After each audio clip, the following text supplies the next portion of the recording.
Test, test. Test, test, test. Testing.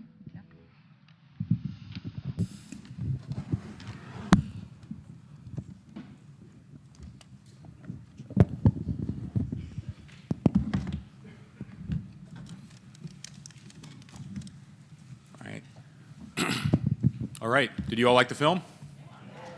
Great. Thanks again to Dave and Nick for putting this together.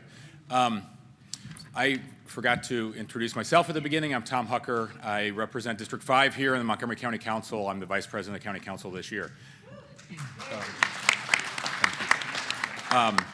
As Dave and I were thinking about how to celebrate Dr. King's legacy this weekend, obviously he spent his entire life focused on something that we've been working on in Montgomery County officially at the county council level all year, racial equity and social justice, but particularly in voting rights. And it's been 54 years since he launched the campaign to pass the National Voting Rights Act of 1965. But as it mentioned in the film, in 2013, the Supreme Court struck down the core of the act and allowed 9 states to change their election laws without advance federal approval. We know we have so much more work to do to fight for the ideals that Dr. King espoused. The fact is we can't have a healthy democracy if we have barriers to the ballot box. We have to continue to fight together to achieve a future where all Americans can freely exercise their fundamental right to vote. And I'm very grateful that you've joined us today for this program, and very grateful to all our panelists for being here. Our panelists are 3 people I have incredible respect for, and I'm going to stop here and ask them each to introduce themselves. So good, well, I guess it's afternoon, so good afternoon, everyone. And apologies, I'm just getting over a flu, so please let me know if you can't hear me. My name is Joanne Antoine. I'm the Executive Director of Common Cause Maryland, and also a resident of Montgomery County. I live here in District 20. For those who aren't familiar with Common Cause, we are a nonpartisan watchdog organization that has been working here in the state for about 45 years now, really working to ensure that our government is working on behalf of the public's best interest, and that you all are able to have your voices heard in the political process. So we work on a wide, we work on a wide range of issues ranging from ethics and transparency to redistricting and campaign finance reform, and obviously voting rights efforts, which is a large part of the work that we're doing, especially this session. Good morning. My name is Laurie-Anne Sayles, council member from the city of Gaithersburg. We're one of the fastest growing cities in the state of Maryland, the most diverse in the United States. And so I look forward to continuing this discussion with you and look forward to answering your questions. Thank you for having me. Good morning, everyone. My name is Will Smith. I'm the state senator for District 20, which is Silver Spring and Tacoma Park. I am the new chairman of the Judicial Proceedings Committee in Annapolis, which is one of 4 standing committees on the Senate side. So, we'll talk a little bit more about what comes under our purview and some of the hot topics that are likely to come up with respect to voting and criminal justice and the intersection between the two a little later. But I'm really excited to be on this panel today. I want to say thank you, Tom, for hosting and facilitating this and drawing more attention and really being a leader on this, especially in White Oak. And then also our good friend Daniel Caroma in the front row here. I was gone for a long time, and I get snippets of what was going on, and I just can't believe the level of activism and engagement that you two, together in particular, have put forward to make sure that this is top of mind for all of us. I just want to say thank you for your advocacy and work. Thank you, Will. Well, we're all very lucky to have this esteemed panel, and I have some questions for them, and then we want to take some questions from all of you. We have about an hour. But I want to begin by just making sure everybody's up to speed on the voter suppression that we've experienced right here in Montgomery County, which is incredible. Not just Georgia, not just those other 40 states, but right here in Montgomery County. In 2018, on Election Day, several polling sites in East County, all in my district, in District 5, but also others in other places in the county, faced waiting times as long as 2 hours to vote. Voters are standing in line up to 2 hours to vote. my staff and I went to sites like the Praisner site in Burtonsville to demand that the Board of Elections pay attention and try to encourage voters to stay in line. As soon as I got that day to the Maryland Praisner Center in Burtonsville, I called David Naiman at the Board of Elections and told him what was happening, and he inveighed upon the staff of the Board of Elections to try to send over some additional machines, because some of the machines had broken, they have 4 years to get ready for this, right? But we have machines that have broken early on Election Day, and David helped send some machines over in a truck to replace them. But of course, that takes hours to do. We also called the media and tried to get the media to focus on this to add pressure to the Board of Elections to address the situation. And we walked up and down the line talking to people and encouraging them to stay in line. Talked to a lot of people who, by the end of the day, many people, of course, no surprise, had to leave to pick up their kids from childcare, had to leave to pick up parents that they were caring for, had to leave to pick up kids from school, and many elderly people and others who just couldn't stand for 2 hours and needed to leave. There were some volunteers that showed up with pizza and water bottles to encourage people to stay in line and get their votes counted. This year, with the support of the county council, we got support from all 9 on the county council and the county executive and the entire state delegation. We've been pushing back to encourage the county board of elections to add the early voting center in White Oak. In White Oak, where Daniel, I mentioned earlier, lives, and it's a largely African-American community full of immigrants from all over the world, and a community where an awful lot of people don't have cars. Around 40% of folks in East County don't have cars and are dependent on our public transportation. And if you don't have an early voting center right in White Oak in the rec center there, it's 45 minutes on a bus up to Burtonsville and back. So not many of us are going to do that to vote. But many working people, as was covered in the movie, don't have the opportunity to do that when you're taking time off work or when you're caring for your kids, and that costs you real money. A new site there would create a lot more access to voting for immigrants, and especially for voters that don't have that access to transportation.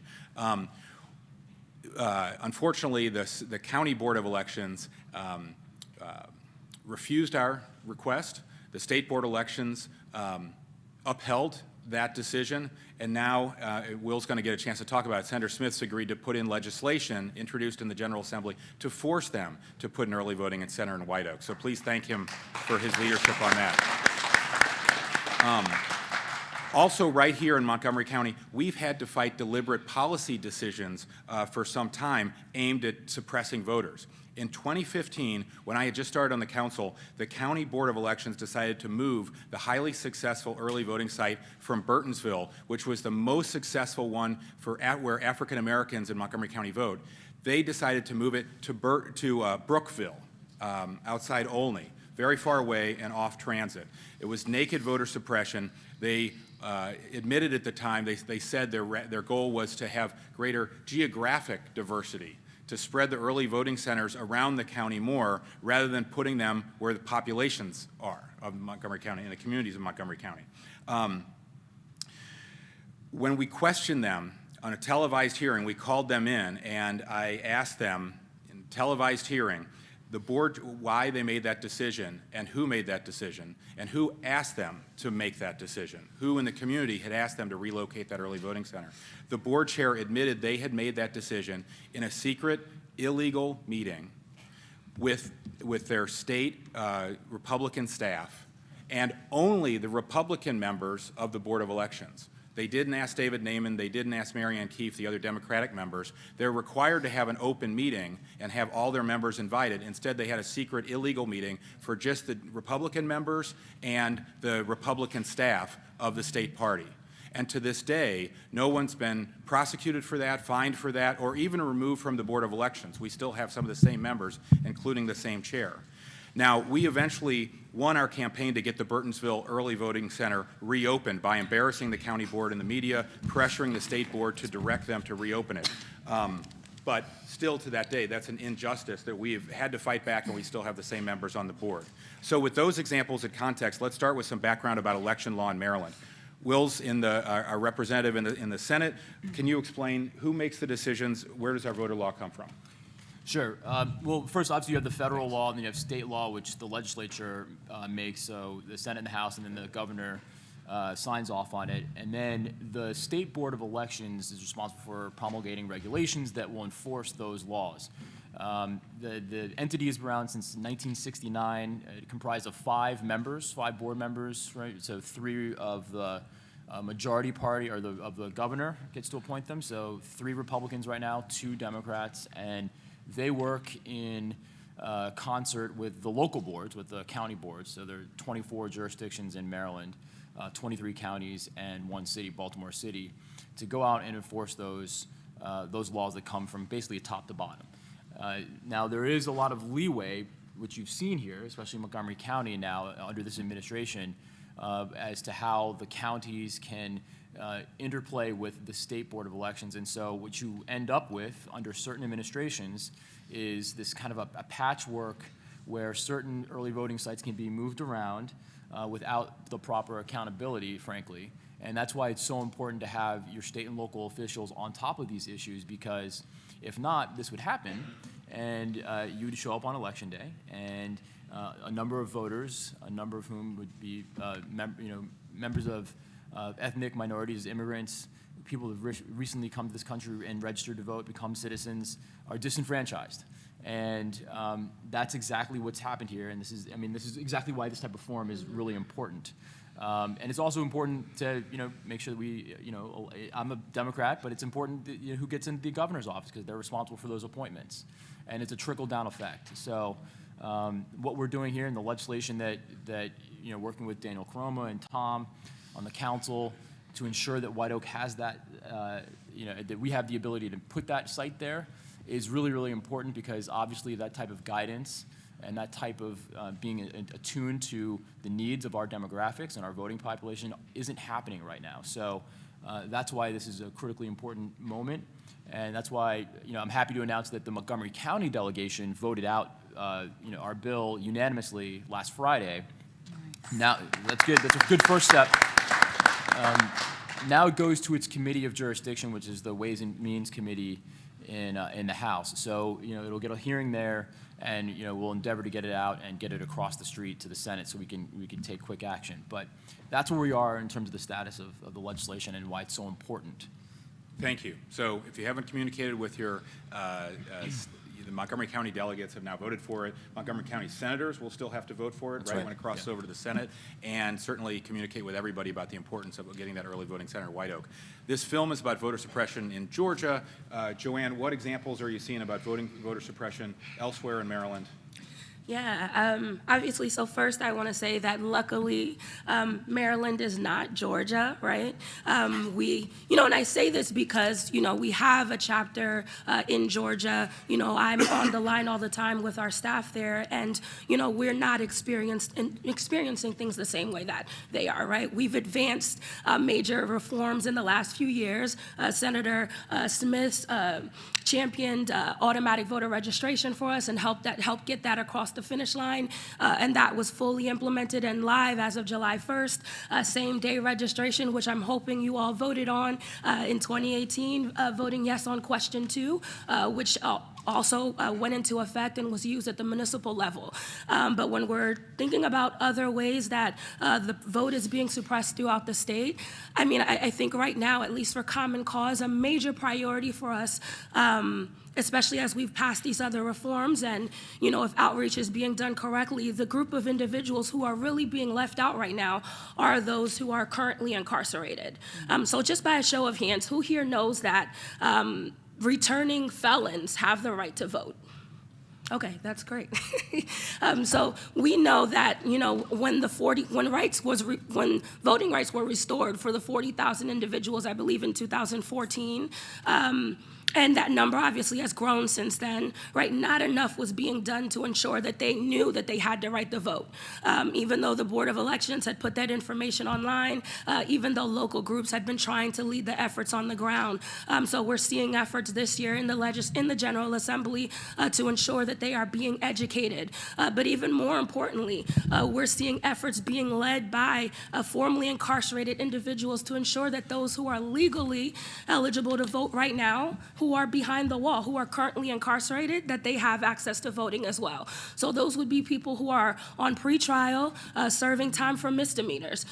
Here in Montgomery County, I think is a great example where we've had the League of Women Voters of MoCo, right?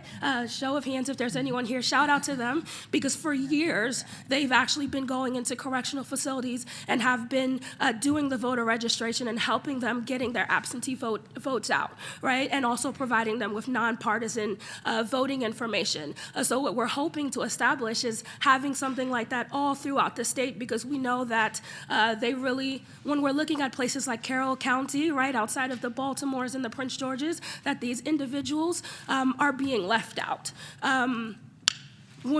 I think another example as well, and I could go on and on, right? But another example is, unfortunately, when we're looking right now at the process for filling legislative vacancies. And we've actually been hearing more and more from our members following the recent Baltimore City seat, I believe, the recent, I'm forgetting what district it was, right? But Senator Lamb and Delegate Moon has actually been championing this for years and has reached a compromise bill where we would be required to have special elections in coordination with already scheduled primary and general elections to ensure that voters' voices are being heard in that process. It really shouldn't come down to a handful of political operatives who are serving on a committee who are making the decisions for thousands of voters. And in this case, it came down to 3 votes that made the decision, one of which being the nominees, right? So it's unfair to the people who live in these jurisdictions. But those are just some of the examples.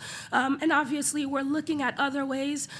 Even though we know that we've expanded access to the ballot, we know, just as you highlighted, that it's still difficult for people to get out to vote, even with all 8 days of early voting and election day because of their schedules. So hopefully slowly moving towards a voting by mail system that allows people to still go to the polls, but also make their voices heard via a mail-in process that would be different from absentee. I'm not sure if you want. And sorry again, everyone. I'll come back to that, sure. Okay. So in the city of Gaithersburg, actually even before the city of Gaithersburg, I recall Councilmember Hucker mentioning the 2015 issues with the polling locations. At that time, I was president of the African American Democratic Club. And so I know that it's still early in the conversation. We're going to talk about action items. And so when he called on the affiliate groups to come out and make noise about these issues, about people who wouldn't be able to vote, he called on the clubs to really take a stand, not only at the Board of Elections meetings, but send a letter to our state delegations, and on behalf of the club, we did that, and we also stood with him during that press conference they had in 2015. So to see this as an issue again coming up now, it's really disappointing. Last year, David Naiman came to testify before the city of Gaithersburg because Bower Park is one of the most popular polling locations. And we don't want to have anyone waiting in line for hours on end, or that being an issue to prevent people from voting. And so we're still in the process of trying to decide how we can better accommodate voters, and I think that's where the conversation should be. How can we best get voters to the poll and not put barriers in place to prevent certain populations from participating in decisions that are going to affect not just us, but the future of all of our communities. And so at the local level, we're doing a lot at the local level. If you've seen what happened even in Rockville, I think they've been the most progressive. Mm-hmm. They actually implemented a vote by mail for the first time ever. Their normal average turnout is about 6,000 voters. With vote by mail, they doubled the turnout. Over 12,000 voters came between early voting and election day. So you can see the difference of making it, easier for voters to get to the polls. This year, Tacoma Park is also, modernizing their voting system, and they've decided to have their elections coincide with the presidential election. So we're still waiting to see how that'll influence turnout. In the city of Gaithersburg, of almost 70,000 residents, we have 9% of our population making the decisions for all of our residents. And that's a normal occurrence, and it maybe goes above 9% if we have a really contested election. But we have almost a $70 million budget. So only 9% of the residents are deciding that. So in order to modernize our Board of Supervisors of Elections, we've started same-day voter registration. We're expanding our election information and making sure it's available in more than one language. We have about 4 different languages that we offer that information in. All of our campaign information about our candidates. We're also making sure that it's available in more than one location. Our city's voter guide is bilingual. Our ballots are bilingual in English and Spanish. Bilingual voting instructions at polling places, English, Spanish, French, and Chinese. Our election judges are bilingual. So if you haven't been an election judge or you haven't volunteered at the poll, you get paid to volunteer. So I encourage you to speak with David Naiman before you leave today. ADA compliance, that's another barrier to the polls. We heard it in the video we just watched. If you don't have your handicap parking actually identified, people can get towed, or if there aren't enough spaces, set aside for, people who can't just walk to the polls, that's another barrier. If you're blocking, or you have tables that are blocking, the ramps to get into the polling locations, if you don't have the voting boxes that are ADA compliant and you can't roll up to the ballot, it's just so many things, and we've tried to really make sure that those aren't happening in the city of Gaithersburg, and I think more and more people are trying to ensure access around the municipalities as well. Great. Willie, do you want to jump in? I'll jump in afterwards. Okay. So each of you have had a lot of experience in fighting for voting rights and electoral reforms. What are any lessons that you saw in the film that we should be learning here in Maryland? I would say vote early and vote often. You heard about people being poached from the voter rolls. People really don't participate in local elections. All elections are local. Our Board of Education members, our municipalities, if you live in a municipality, that's an extra layer of government protection that you should be ensuring you have a decision in how that's being done. And then start early.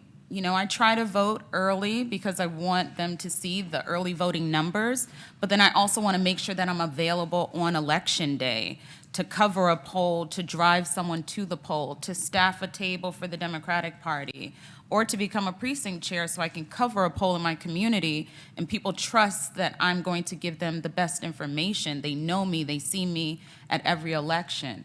And then I can also go to another state or another county and help out another area that could be, having these issues that we don't necessarily have as much in my area. So that would be my recommendation.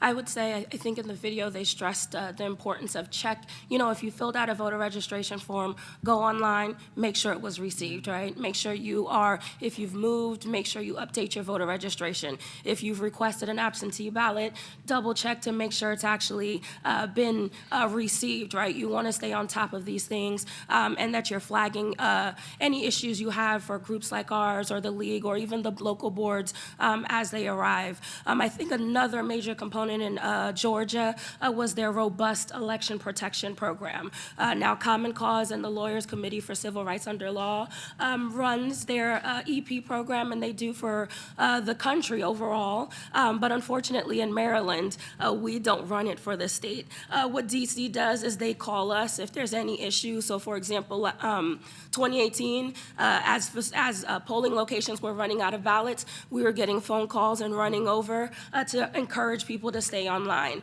I think the state, even though nonpartisan orgs might not have capacity, the parties need to take a more active role in helping to create voter protection programs and ensuring that there are people outside of the polls, not only on election day, but during all 8 days of early voting.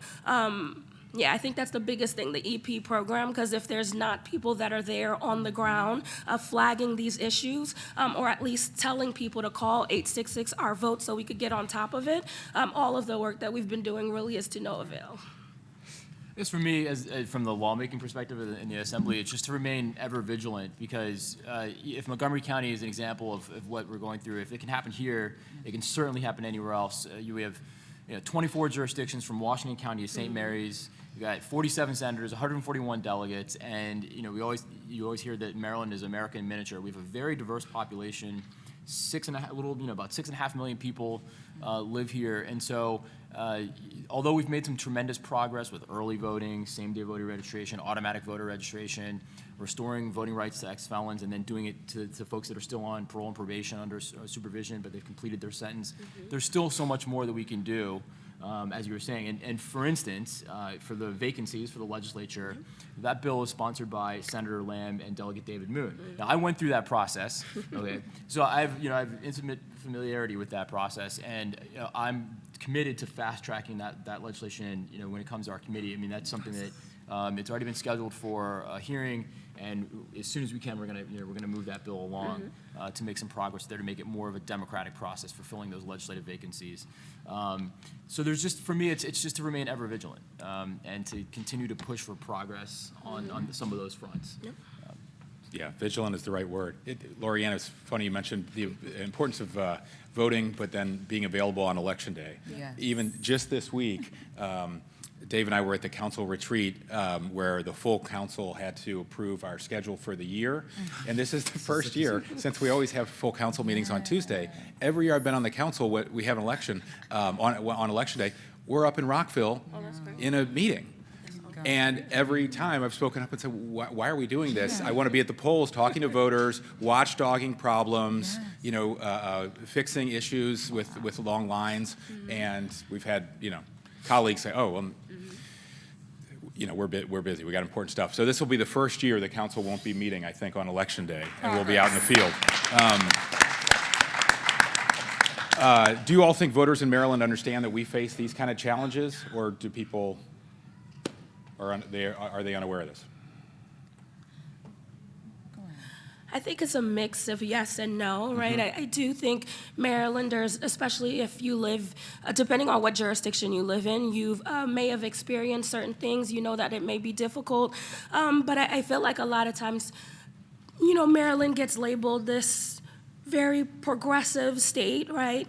Because we've passed all of these election reforms, people think that we're good and that we don't need to be doing more. And folks don't realize just how many bad bills go through the General Assembly every year. So just as much time as we spend trying to pass reforms, we're also trying to fight them off, right? You'd be surprised, and it's not just, again, we're not partisan, right? But it's not just Republicans, right? It's both across the aisle. You'd be surprised, right? We saw a bill last year, aimed at cutting down the number of early voting days, right? There's already a bill that's dropped around voter ID. So there's always attempts. And while we know that we have champions in the General Assembly that will try to combat this, knowing that there are groups that are in Annapolis every single day, and even outside of session that are keeping track of all of these and making sure that we are preparing for elections that are coming, is, important. But I don't think people really realize the attempts that are being made all the time, because we luckily are able to stop them.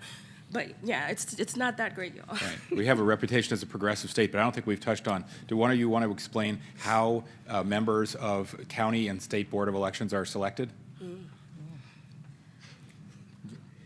Anybody? Well, I know it has to do with whoever is in charge with the governor and whoever's in charge of the party. And so they have the majority of the board members, and they usually have greater influence in some of the decisions that are made. And so when we were the majority, the Democratic Party was the majority of the Board of Elections, I feel like things were moving in a more progressive direction. And now things have kind of stagnated. And so we do need more people to, as Senator Smith said, to be more vigilant in making sure that we show up at those Board of Election meetings and we write to our representatives, and not just the Board of Election members who represent our party, but to all of them. And we get our neighbors and our friends to sign on to those letters, and we let them know that we need certain locations here, we need certain policies put in place here. We need same-day voter registration. And I think it was Senator Smith who did the automatic voter registration bill that was denied. It didn't go through or died. We got it through. did. So it went into effect in July of this year, which is, I mean, and just taking a step back, I mean, it does make sense because the governor has the opportunity to appoint the state board. You've got, like I said before, 5 members, 3 are Republicans, 2 are Democrats. They have 4-year terms, and so that's, I mean, it matters who's in the governor's mansion, and like I said, it permeates. I mean, it goes down and it affects our county level. The same thing with our county. I mean, our county, Montgomery County's majority Democrat, but we've got this imbalance with Democrats and Republicans now making choices on where the polling centers go and exactly how to promulgate new regulations to enforce the laws that we pass at the state and how they're interpreted to a certain extent. So it is really important, who's in that governor's mansion. Yeah. But for the automatic voter registration, that was working with Delegate Eric Lukey, who had that bill for several years before that on the House. I thought that was significant progress. But like to your point of the council, though, being available on the Tuesdays, we can do things like making Election Day a statewide holiday. That'd be great. National holiday. Mail-in ballots, things like that. And so, to your question before, I don't think we have this reputation of a very progressive state, and I don't think that enough voters realize, or and it's our job and our opportunity to make sure that we bring this issue to the top of people's minds, that there is a significant effort every year to suppress vote, and it's happening here in Montgomery County. I guess it's kind of the point of my opening statement, is that it's even here it happens. Right. Forget Washington County or St. Mary's County or Frederick County or Carroll County or Caroline. It's Montgomery County that we even have to be vigilant here. So that's why I'm thankful for you to do this. Thankful for you. But that was my point I was trying to get at. I think it's not widely understood, and I often run into people who are shocked to find out that in Montgomery County, where we haven't elected a Republican in the last decade and a half or so, we have a majority Republican Board of Elections. It's not a group of nonpartisan experts like Joanne, and it's not even reflective of the majority party that the voters have decided should be in office. It's the minority party appointed by the governor. And even stranger than that, to be a big shot and be on the Board of Elections like David Naiman, you not only have to be appointed by the governor, you are nominated by the party's central committees. So it's not, a professor of election reform who happens to be a Republican who's nominated. It's the most hyper-partisan people that the Republican Central Committee put on a list and send to the governor, that then he appoints to the board, and they get to be the majority. So no matter how persuasive David and his colleagues are, they're always outvoted by the most hyper-partisan Republicans who make up the majority of the board, not just in Montgomery County, but in all 23 counties in Baltimore City, all across the state, by Maryland law. And that's really not understood. We appoint people in Montgomery County Council, we appoint people like, I don't know how many dozen advisory committees and other boards that are usually nominated by the county executive and appointed by us, confirmed by us. not the Board of Elections. That's just Larry Hogan, and it's his list of people who are nominated by the Republican Central Committee that dominates it. Very strange, right? Let's talk a little bit about the current fight for a new voting center. Pardon me? How can that get changed? Lawmakers in Annapolis would have to change that. So let's talk a little bit about the current fight for a new voting site in White Oak. We touched on it earlier, but Joanne, you and Common Cause have stood with the community every step of the way to advocate for the new site. Why is that new site so important to Common Cause? Yeah, I mean, obviously, Common Cause wants to ensure that anyone who was able to vote has access to voting, right? And that it's convenient and easy for you to do. I think even me, on a personal experience, because I grew up in a household similar to those that of the individuals who live in White Oak, right, where my mom did the double shift every day, meaning she worked 16 hours. My dad was up at 5 a.m., and wasn't in the house until 11 o'clock. I understand just how difficult, even with all of those days, that it would be for them to be able to get to a poll, right? And how on a weekend, now that we have limited public transportation available, how hard, again, on the one day that they might have off, right, to have to take this commute, stand in line for a long time, right? It is a burden to the voter. And while obviously absentee voting is an option, someone who wants to physically go to a poll should be able to, and they shouldn't be faced with the long lines or this long commute at all. I'd say even more so because it's affecting a population of voters that are majority Black and brown, right? We want to ensure that they're able to vote, and I think Daniel's story kind of, for me at least, is similar to the stories that we're hearing all the time, all throughout the state, from folks who just want it to not only be easier, but for the time to be extended, which just isn't always easy to do, and more. But again, I'm sorry, y'all, I'm kind of all over the place, but again, just remembering that we want to make sure that voting is easy, right? So if we're able to get this additional polling location, we're addressing a need in a population where it's very clear that this would make it more accessible for them, and it would cut down a significant amount of commute time that has been a large part of the problem. Okay. And again, we're at this point taking this sort of extreme step of having to go to the trouble of passing legislation through both houses of the General Assembly to compel the State Board of Elections to put this early voting center in White Oak, because both the county board and the state board have denied the request of the county council, the county executive, and the county delegation to put the early voting site in White Oak. Will, as the sponsor, is there anything this group should be doing to help you advance that legislation?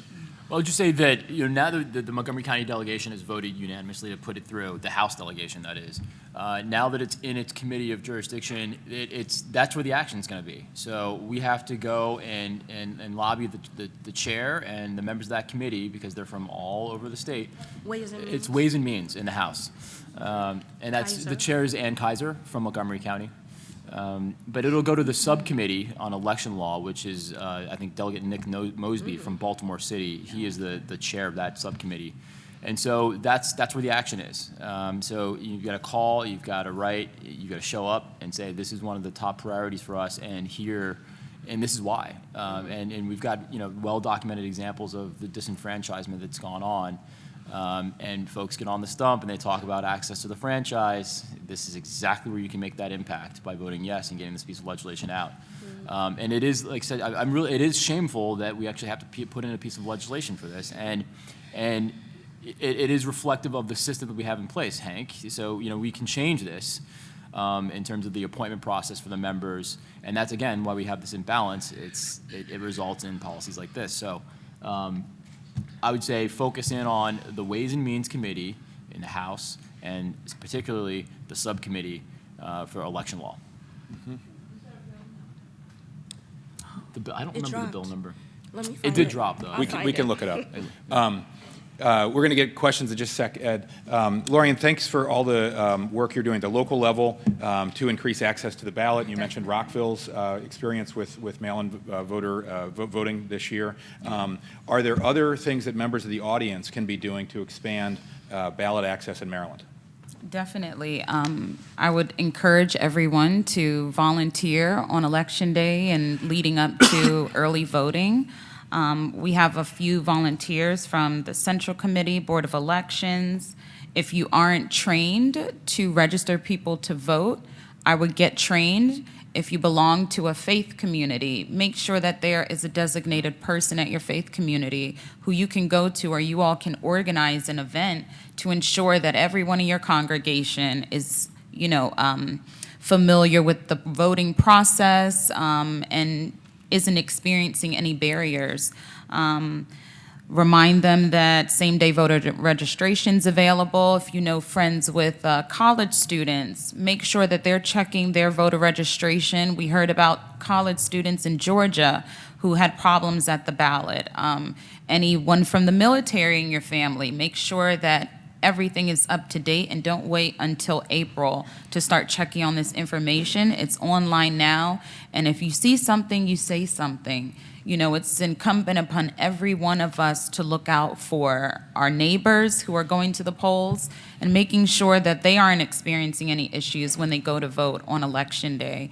And early voting, you can vote anywhere in this county, so keep your eyes and ears open, and we have to be vigilant. This is one of the most important elections of our time. I think we've seen over the past 4 years how our vote matters and how it can really impact the fabric of our community. And so I'm just really glad that you took this time to do this important discussion this weekend. I think it's a huge reminder about the importance of these elections. Looks like we have a question. Okay, we're right on time, 12:30, so we want to take some questions from you all.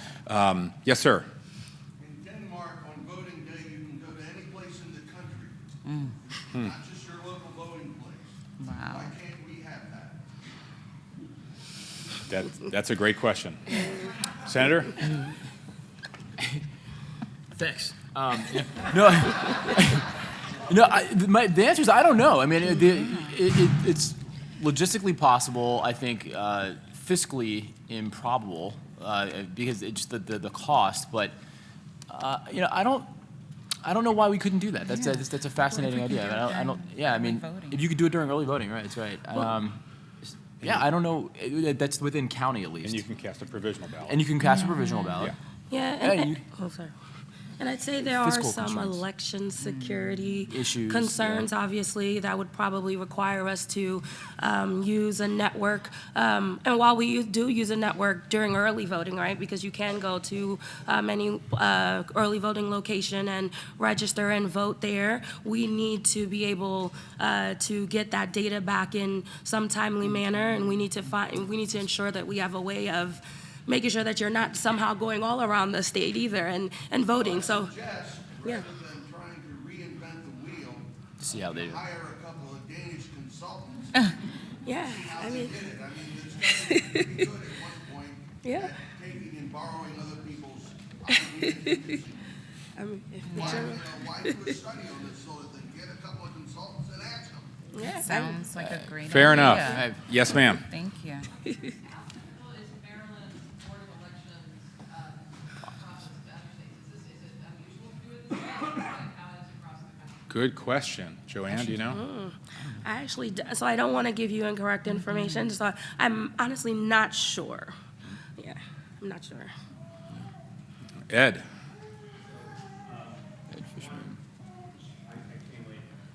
That's okay. We can't hear you. The election observer was involved in the problems with Fraser, and I want to thank, you and Dave for your quick response. And the real problem there was just the under-resources. And we need volunteers here, because I didn't get there till 9:30 to see the disaster that was unfolding. We waited, we had, observers. Nobody said. But is there a standard that we can enact either at the state level or the county level that's required the greater quality of the resources? It seemed very intentional. I think we address that in other ways than just this voting side. I think that's a great suggestion. It would have to be done in state law, it would be my understanding. But it does seem odd to me that we have these sort of perennial arguments with the county board of elections about how many machines you need, how many staff you need for those machines, which types of machines, when it should be, like I always joke about, you have all 4 years to get ready for this. And there's certainly best practices from around the country we ought to be employing. But David, do you know, I've never seen any standard agreement on. Apparently is a formula that is followed. I personally don't believe that the Fraser problem was caused by intentional action. But I do think that obviously things have to be intentionally fixing the problem. And I suggest to all of you, basically, I came to after hearing from Tom, I came to the Fraser Center at about 2 o'clock on election day, and I left at about 10 o'clock after the last voter voted. And then I called the board president and got him to agree that we were going to have a discussion about wait times across the county. And we had that discussion in January of 2019. And if you go to our website and you look very carefully, you can find a presentation that our staff made to us about wait times across the county and what caused them.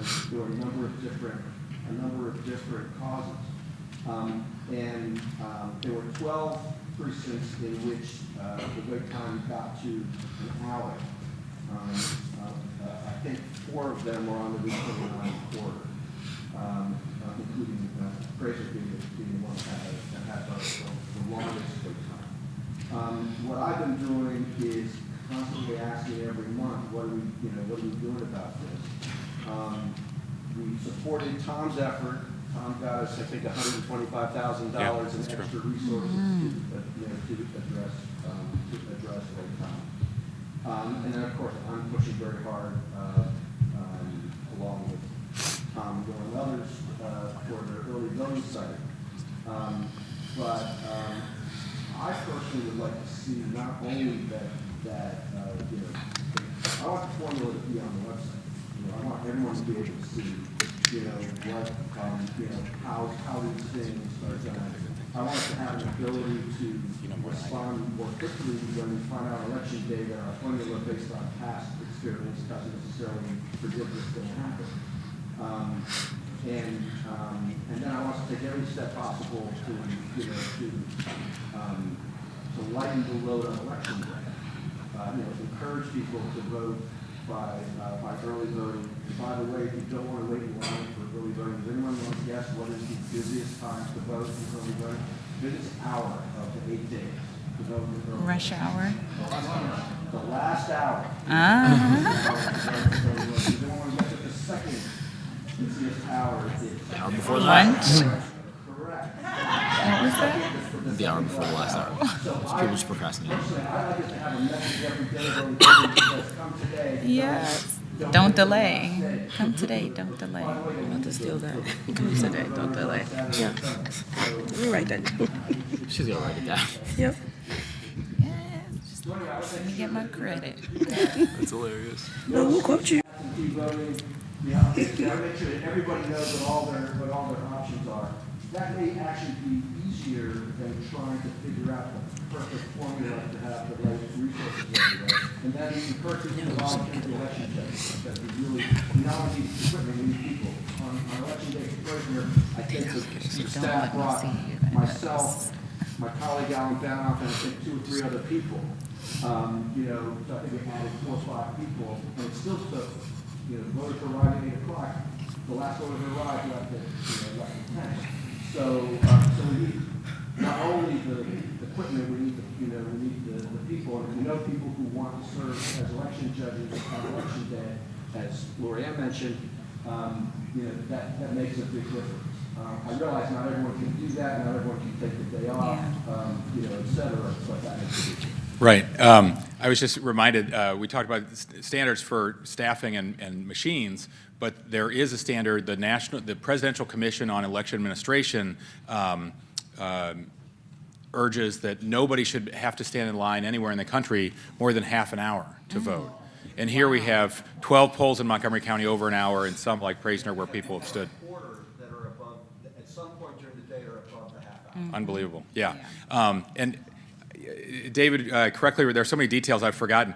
David reminded that we were able to put in a request for $125,000 additional dollars for the Board of Elections for more machines and poll workers this past election. And the staffer for the Montgomery County Board of Elections testified against it. Let me just say, just to be fair to my colleagues, the board president, Was for it, yes. both supported, Yeah, right, our election director. bipartisan agreement, but the staff member opposed it. Supported. Yes. Bipartisan agreement from the appointees, but the staff opposed it. Hank? I want to thank the panel for their expertise. You know, I watched the film. It was a fabulous film. I got incredibly depressed and incredibly angry. The one thing that it left out is where all the beginnings of voter suppression come from. And in my view, that has a lot to do with money in politics. And I'm working with Get Money Out in Ireland to end the corrupting influence of big money on our elections. You can be sure that the voting machine manufacturers, that the elected officials, that the Republican National Committee that supported Brian Kemp put millions and tens of millions of dollars into these efforts. And Tuesday is the 10th anniversary of the disastrous Citizens United decision from the Supreme Court. The astronomical amounts of money that are buying our elections, buying our politicians, not incumbents here. I'm sure. It is one place where the film hasn't led us. On Monday at 1 p.m. on the east side of the Capitol, there's a demonstration by a whole bunch of groups, American Promise, Wolfpack, others. I believe Common Cause has participated. Unfortunately, This is to demand that Congress write a constitutional amendment to overturn Citizens United.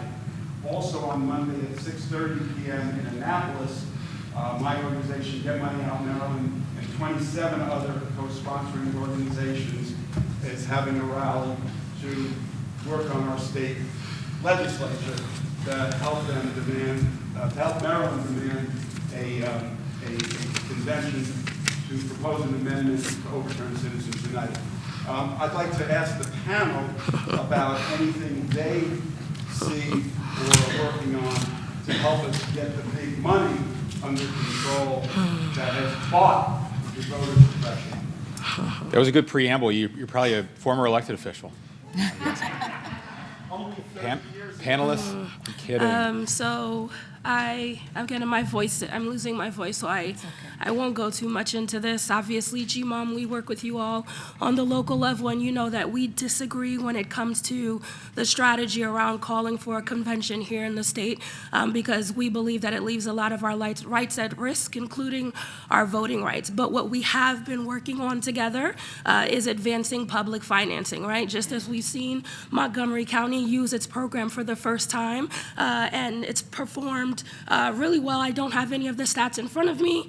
In this session, you'll see bills being sponsored by Senator Pinsky, cross-filed by Delegate Feldmark, as well as Delegate Mosby and Pinsky as well, for one for the General Assembly program and another for fixing the current gubernatorial system, so making it similar to what we have at the local level. So again, public financing really is what we're focusing on advancing here in the state and hopefully moving towards establishing one for all levels of office. Okay, Tina. Oh, I'm sorry. I have a question. I'm a little bit confused about the October deadline for real ID. Does that have anything to do with voting, or is that just so you can get on the clock? Just for flying. Here in Maryland, no one should be asking for your ID. It's your first and last name, and that's it. If anyone's asking for your ID, the number to call, 866 our vote. call in, yes. 866 our vote. Sorry. 866. I lost my voice. Somebody, if you register to vote online and you never provided Oh yeah, you have to come with so a bill or something. your very first time voting, you may be asked for. Yeah, Okay. and with other forms of identification, so a bill, a bank statement. Okay, Harriet. Thank you. This is very informative for me, and really makes me realize how much majority of my community is missing this information. And I'm trying to see what can community leaders do, especially on the grassroots level, to make sure that ethnic minorities and immigrant communities are all informed, and making sure this information gets passed along and people really take action. Because the majority of those communities are not even in this room. That's a great I'll let question. the panelists jump in, but we're certainly happy, I'm sure, to help circulate the film, show it again in different community forums, put together another panel or invite our panelists back, whatever, if you want to work with us to get the word out. Anybody else? Well, I was going to suggest that. I mean, you can invite, any one of us, any of your elected officials or members of the Board of Elections to your committee meetings. If you have something in the community, not even at a committee meeting, you can do something at your house and, call it a GOTV party. We're getting into GOTV like now. And so now's the time to start having house parties and share this important information. Do, as our council member suggested, host an event. Let them see this movie and talk about how we can do better and how this won't happen in the city, in Montgomery County. Yeah. And just to follow up on that, I'll just add that Brave New Films, which had just launched this documentary, they have a goal of having 2,020 screenings of this film this year across the country. So anyone who is interested in a screening, we're happy to put you in touch. They have a discussion guide and other resources. I'll just say one last thing. I've talked about this in my office, like that every time we have a community meeting on, various and sundry issues, the one piece that's always missing is how you can, the voting piece. So we always talk about the civic engagement, but then the most critical element of that, the baseline factor for entry, is voting, and we always neglect to kind of mention the updates on what's happening with voter rights, and how you can register to vote, or when the voting is actually happening. So maybe incorporating those, for us at least, every community engagement we have a little small piece at the end that says, hey, by the way, are you registered? Here's how you can do so. And so forth. So, And I would say, at least even for us, we are looking to diversify our partners. I realize that sometimes we live in our voting rights bubble where we're working with the same groups all the time. So we want other local organizations working with us. So if you're here, you want to get involved, you want to be part of policy discussions, we want that. So I'll take your info. Yeah. And Harriet, we'd love to show it in East County. If you want to work with us and get the African American Advisory Committee there, there's a lot of work to do. I think you make a great point. Lisa, I want to compliment you on the Will Smith lapel sticker. Where's that? And the sticker, the Hucker sticker on your scooter there. Thank you, Lisa. killer right there. Good taste. Good taste in stickers. The Hucker's right there. Yeah, yes. It's a long time Hucker sticker. They're wearing out. We'll get you new ones. Lisa, you have a question. None of you have talked about the tabulation side of this. A couple of years back, when we first began using machine voting, we had a lot of problems with it, including problems, I think we're now have written materials. Yeah, paper ballots. Machines, so some of that's been addressed. But are we vulnerable to hacking or manipulating of our voter results in any way? This is a major problem in with a lot of the companies that produce the voter machines. And I'm wondering if Some of them are Russian. You don't say. I'm wondering if this is something that's beyond your focus at this point, or whether this could be all for naught. No, obviously for us, we are focused on election security. We have an expert at our national level, at our national office, who helps us as the state board is making decisions to change machines and so forth. I will say that the state board has us develop their own network that we use during all 8 days of early voting that has been tested. But again, anytime you're using a network, there's always risk of interference. So, but again, it's something that we're always actively trying to stay on top of. And even as they begin to take steps to renew their contract and are looking at other machines, that's where we'll be stepping in to help with that process. And at the local level, I believe most municipalities have a board of supervisors of elections that interface with the state, the county, local election boards. And so what we do is we try to have a post-election debrief.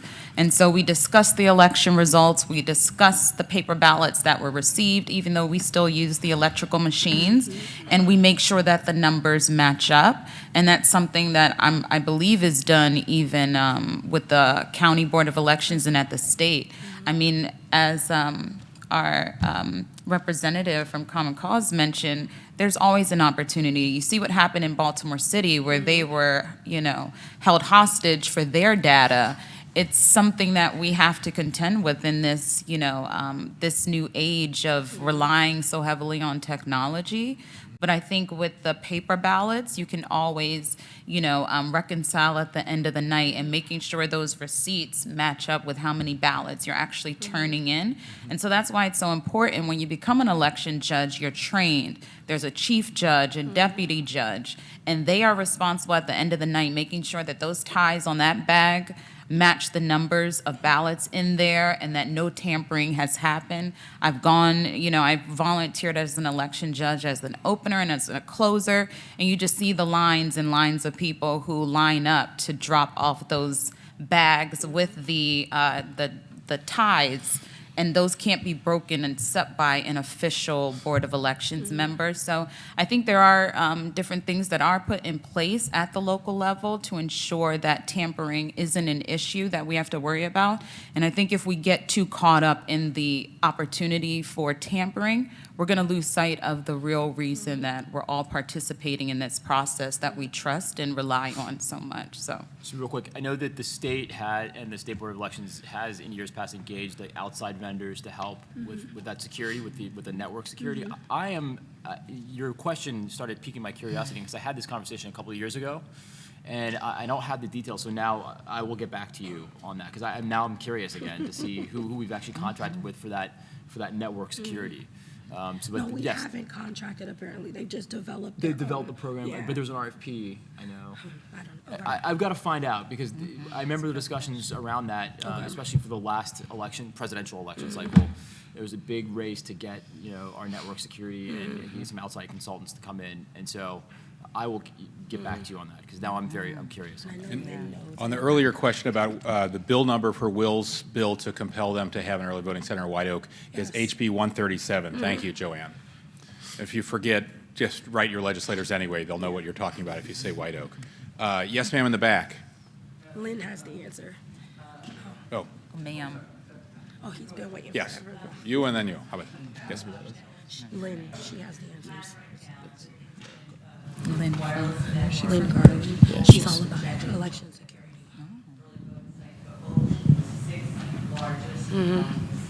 This is a problem. There's been a real eagerness to bring out an objective for the leadership of the Montgomery County Council, and David Naiman has been a leader, and I've gotten bipartisan objections to the Maryland State Board. But I am very concerned that this could cause long lines in the 6 largest counties. And right now, the Maryland State Board of Elections is still proceeding to implement this process, even though there is this objection. Now, I understand that Senator Kagan is going to be submitting a bill to address this, but I asked you guys what the community members who are involved here can do to help with this situation. Thank you very much. Yeah, I mean, I think once the security legislation is introduced, and right now it sounds like it's going to be where we're extending the canvas that happens at the end, so moving it from Thursday to Friday, the deadline to Friday at noon. I think from there, it's having the public obviously contact members of the General Assembly and urging them to support that bill as it comes out. Again, the bill hasn't dropped, so I don't know what the final version looks like, but we've been working with Kagan, we've been in touch with the State Board, and it sounds like something we'll be supporting, so if you all can help place pressure and help move that, I think that'd be helpful as well. I do not have the bill number yet. Right. Yes, sir. Councilman Hucker, the thing you said that kind of really shook me up and surprised me and didn't realize was that despite having 2/3 in both houses of the legislature, a Republican governing every board election is majority Republican. And it struck me, isn't that the root of all these problems? And should we make that the focus of our messaging is just change that one law so that we actually have representative or nonpartisan election boards that will respond to the needs of the community, not to a partisan incentive from somebody with a very strong partisan incentive to go the opposite way. That would be interesting. I don't know if it's the root of all our problems, but I'm in favor of changing that law. I think it's little understood.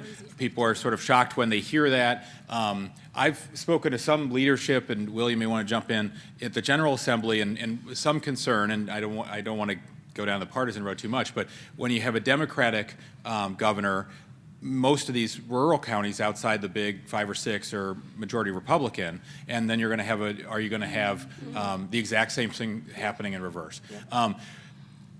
One problem I have with the current system, I just think it's a great weakness, is they're not even confirmed by any kind of local board.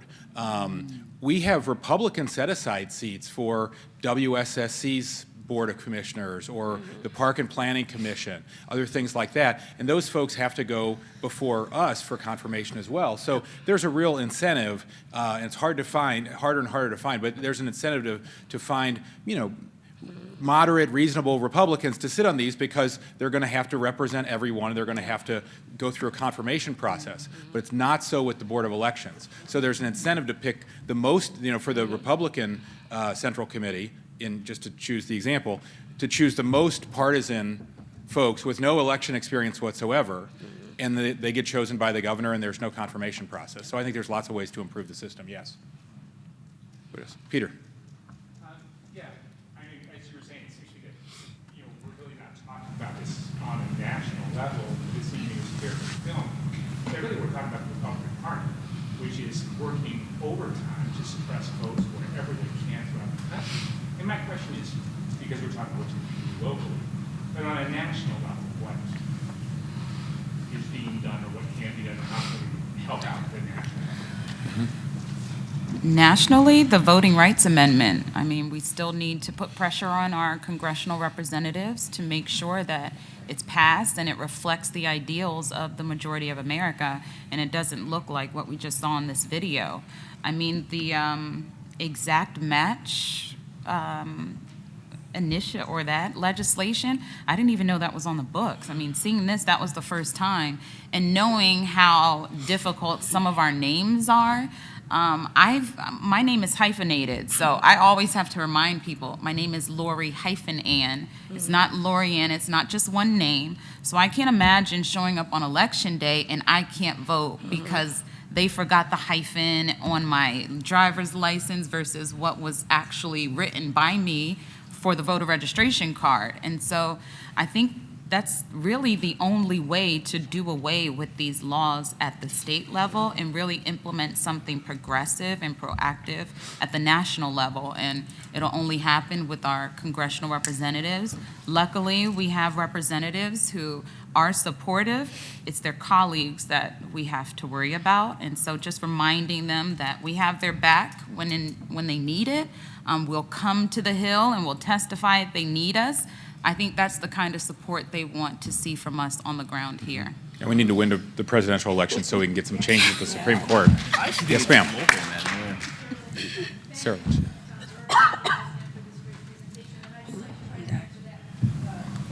I want to say something.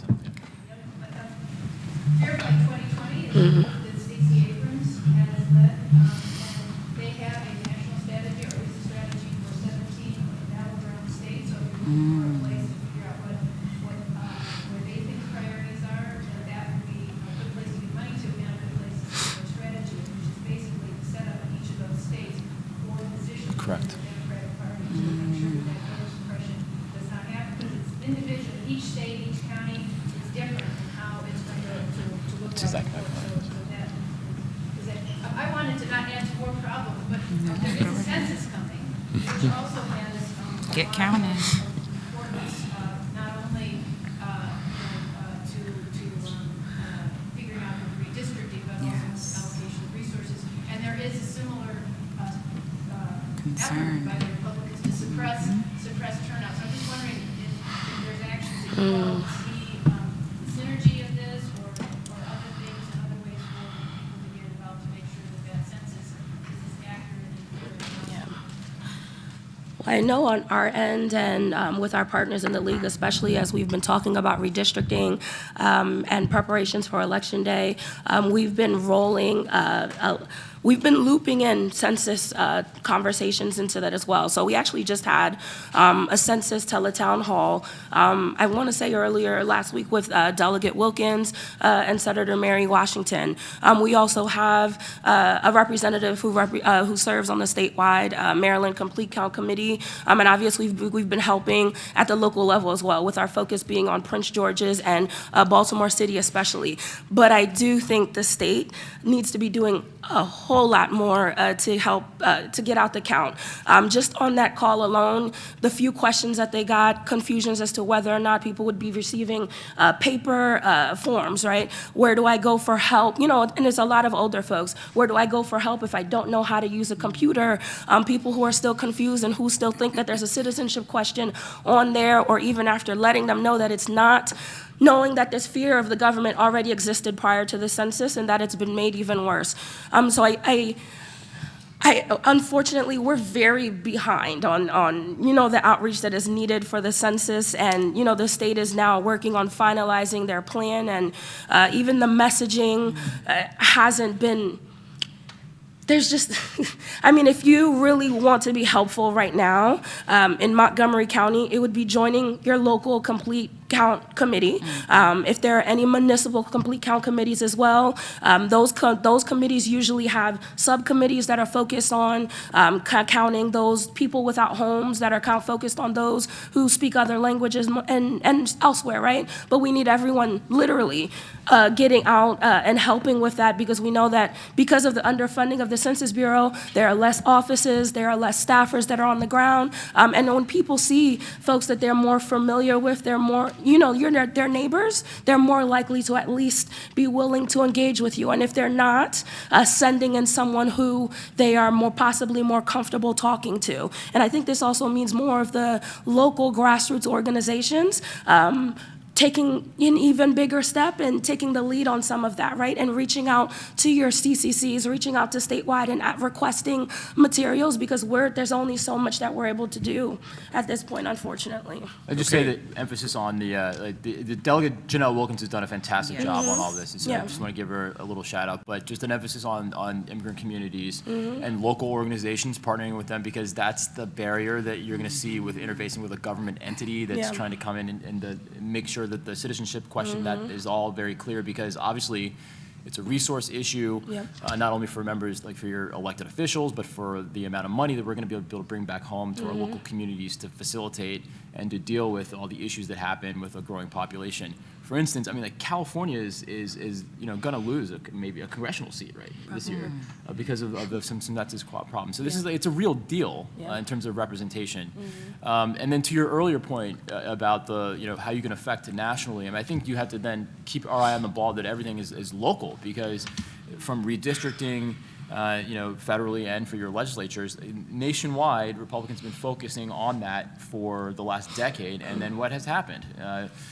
Governors' mansions have flipped, state legislatures have flipped, and that's reflected in Congress. And even though the population is largely Democratic, so I mean, so especially in some of these, you know, Midwestern states, which is like Ohio, for instance. I mean, it's incredible how effective they've been in focusing on the state legislatures, which then, again, you know, permeates and it trickles up to how we elect and appoint our state boards of election and our local boards of election. So I just say, if you want to make a national impact, I think we need to refocus locally. Yeah, and also just to piggyback off of that, remembering that the data from the census is not only going to be used for funding, but that we're going to be using that in redistricting, right? And that right now, Governor Hogan will be the one who is overseeing the redistricting process. So we're hoping that we're able to take some action this session, at least in establishing congressional standards, which doesn't touch, you know, legislative districts at all, which we know is a whole other fight of its own. But again, right, it should be that the governor alone has something, not the governor, but who the individuals that he will be appointing have some standards that they're going by as they are working on, you know, redrawing our lines for our congressional districts. So the members of the Senate will sit down, and we're going to have to be armed with population being the number one thing of how to redistrict. So it's really important to have the accurate data and make sure everyone's counted now before we have that fight with the governor in a couple of years. Nick. Yeah, just a ray of hope to Joanne's point and everything everyone else is saying about the census. Next Friday, we'll be training 18 student organizers And then April 21st, 22nd, and 23rd, in each of our major campuses, we're holding census festivals. Awesome. So bring the neighborhoods, bring the apartments, help get the word out. I know we'll be reaching out Yes. to all of you to help us get the word out.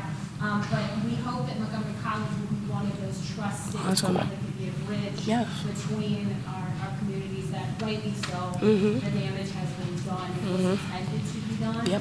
So we're going to be trying to go straight into our students and our communities through that, so hopefully carry that message forward. Awesome. Excellent. Mark Hoffman. Thank you. I'm the co-chair of voter protection for the Montgomery County Democrats. My co-chair is Amy Hoffman, and many of you know her. I want to start by saying, as far as national volunteering, the Democratic National Committee has a hotline that they operate every primary nationally, and they're very desirous of having people volunteer down there. It's a metro right of way, so you can have a national effect that way. I just want to mention that to emphasize what they've said, that what we need is people doing things, volunteer with David or be an election judge, but also with the non-partisan people who are keeping the eye on the election, or the Democratic Party will have observers outside and inside of polls during election day. So just call up the Montgomery County Democratic Party office, leave your name, and we'll get back to you. It's only a fraction of the polls that are ever covered, so. Right. It's only a fraction of polls that are ever covered. So if you're available. That's right, thank you. Yeah, we will train you and authorize you to be inside poll observers. About threats, the movie talked about threats from last time. We don't know what threats are coming up. So my main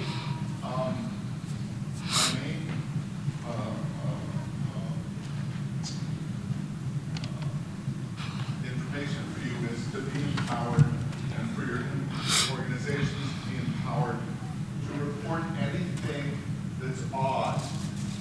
Now, I will be in the Democratic Party office probably every time the voting polls are open, and somebody will be there, because we have to be ready for the threats that we don't know about. So look, even now, if there's something odd, like we talked about the polling books, live network, which is a great threat, and there are people working on that. If you see anything you think is odd, let us know, let everybody else know. The third thing, last thing I just want to say is, there's a balance between what we do within Montgomery County and outside Montgomery County. In order to affect the election nationally, we're going to have to work with Common Cause and with the Fair Vote people to affect elections in other places. So it's very important for all of us to volunteer nationally as well as Yeah, and just to add to his point, I know that Common Cause is here, but I just want to stress that Common Cause does none of this work alone, right? All of this happens in coalitions. We have some of our partners who are here. There are a lot of citizens who are here who call us and are giving me updates all the time as well. So I just want to make sure that I'm shouting them out as well. It's a lot of groups that help to lead this work. Even when we're looking at same-day registration, that took over a decade to pass that one reform, and it's because of all of the organizations that made it a priority. Oh, Councilmember, I just wanted to go back to the census question. So at the municipal level, I think that at the beginning of the census rollout last year, there was about $6 million allotted. Now, the applications for different jurisdictions to apply for that grant money at the state level, it felt like a covert operation, because the only announcement I saw was who received the money. And so by the time, I think maybe 2 months ago, the municipalities banded together, there was about $900,000 remaining across the state from maybe October to the rollout date. $900,000 to get the word out, to pay people. All of this is supposed to fund the efforts. The municipalities were able to get $300,000, and now municipalities have to apply for those grants. And then we still have to go through the process of making sure that it's approved by the governor to get that money to hard-to-count areas on the Eastern Shore, in little towns who don't even realize that the census is even coming up. And so if you're able to volunteer, and if you're familiar with any of the, I believe it's 6 to 9 of the different Office of Community Partnership partners, I believe everyone in this room can identify with at least one. They've been tasked with getting the word out, and that's through our Office of Community Partnerships Director, Diane Vu, and they are really good about getting information out to the community. If you want jobs, if you have students who need jobs, they pay up to $20 for these jobs. So if you're retired, you work part-time, you're looking for an opportunity, you don't have to just volunteer, you can actually get paid to help out with this effort. Last- 2020census.gov. Thank you. Apply for paid temporary positions. Yeah. Yep. Great. And tell the folks you know who are looking for a job. Okay. I think we've exhausted our questions. We need to be out of this room. Please, Alice, real quick. The Democrats knew a lot of what was going to take place before the election. And it just troubles me that there seems to be still a lack of information. I mean, I don't work in Georgia, so I don't want to speak specifically to what was done, but I do know that there was a lot of work happening behind the scenes very early on, and for months on end afterwards, and even now, preparing for the coming elections. So I don't think they did as much as they could to prevent all of what happened in 2018. Yeah. Yeah. Why is what?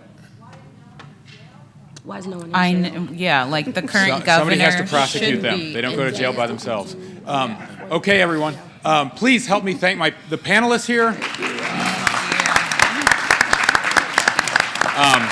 Help me thank Dave and Nick for putting all this together, and everybody else who worked on it. Dave Ashley taking pictures, our video team, Riumberto Rodriguez is here, our Regional Service Center Director, and his staff. Thank you all. We have lots of work ahead, so now we're better informed. Have a great Martin Luther King Day weekend. Thank you all for coming. You.